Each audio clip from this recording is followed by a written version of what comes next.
so this is DJ Catsanova, and I'm here with Pleasure Plateau. How's it going? Going good. All right, so we're going to do a little interview. So the first question I usually ask everybody, what is your real name? My real name is Matt Deacon. Matt Deacon.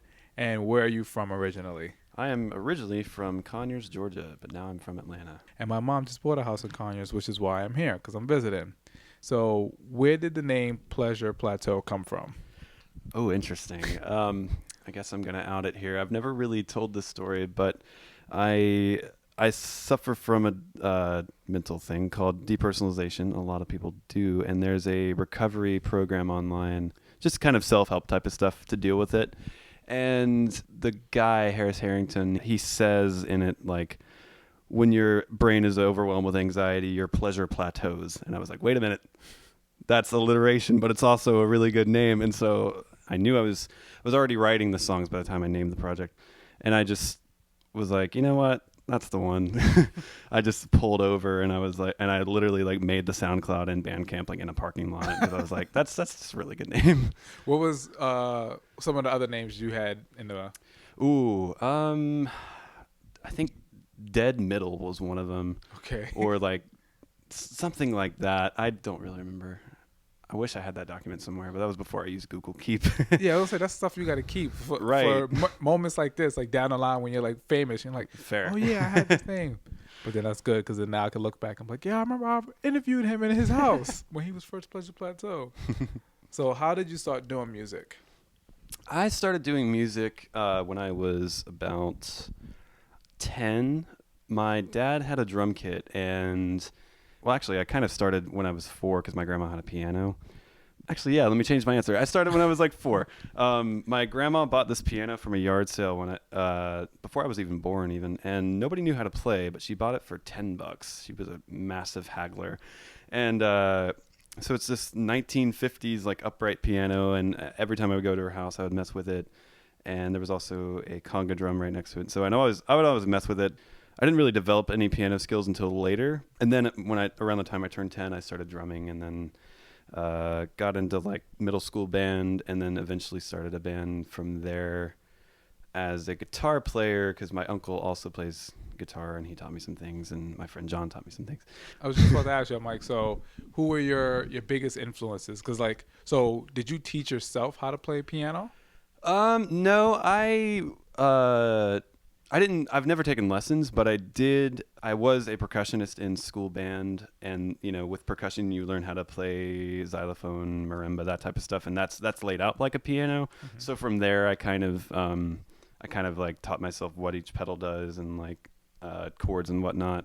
Since I already knew guitar, by the point I really started playing piano, my biggest influences as far as you mean on a personal level or on like a musical level? Okay, the influences that got you starting to do music. So right. You say your uncle played. Certainly my Uncle Stacy, yeah. He always wanted to teach me music. He has been extremely supportive. He even gave me a guitar once, and he's given me like pedals and all that. And I always saw him playing music, and I always knew that like music was a thing worth doing because he really loved it, and that really showed, and that was like his passion. It is his passion. He's still doing it. And so yeah, certainly him.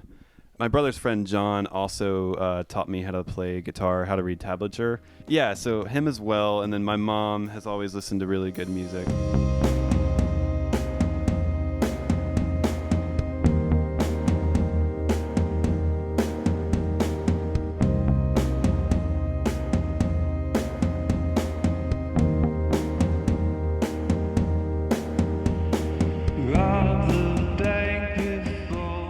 So I'll transition. So personal level now, on another level, who are some influences what bands influence you? Or it doesn't have to be band. Just what artists influence you to do music? Youth Lagoon is the first person to come to mind, even though Youth Lagoon is over now and it's Trevor Powers. But Youth Lagoon's first album really blew my mind. And it really I heard it when I was starting to write this album, which is cool because it was very influential to oh yeah, I'm on the right track. I want to do something a lot like Youth Lagoon, and there it is, and it's blowing my mind. So that Tame Impala as well. Tame Impala has always been very influential for me, as well as the Flaming Lips. Stephen Drost is my hero. I saw him on a sidewalk in Athens one time, right before he played a show. Lost my mind. If he looked over, he definitely saw me like panicking because he is my idol. Although I guess I've said that about all three of them, but that's good though, because yeah. you just know they all pretty much merged together and then put an idea in your head and was like, this is what I want to amass to be, or surpass, actually. Hopefully.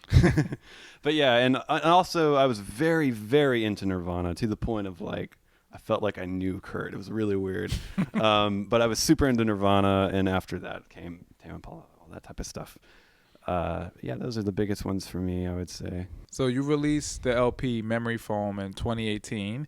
Do you have any other projects in the works for the rest of 2019 or coming in 2020? I think my next album will be done in 2020. Tentatively right now it's called Golden Hour, but I'm not 100% sold on that, but I'm pretty sold on that. I like that title. I've been recording it off and on since 2018, and things have gotten in the way, but Golden Hour 2020, hopefully. So what is the Golden Hour? Golden Hour is this photography concept of, going, I think it's like an hour before sunset, going outside and taking pictures in that lighting.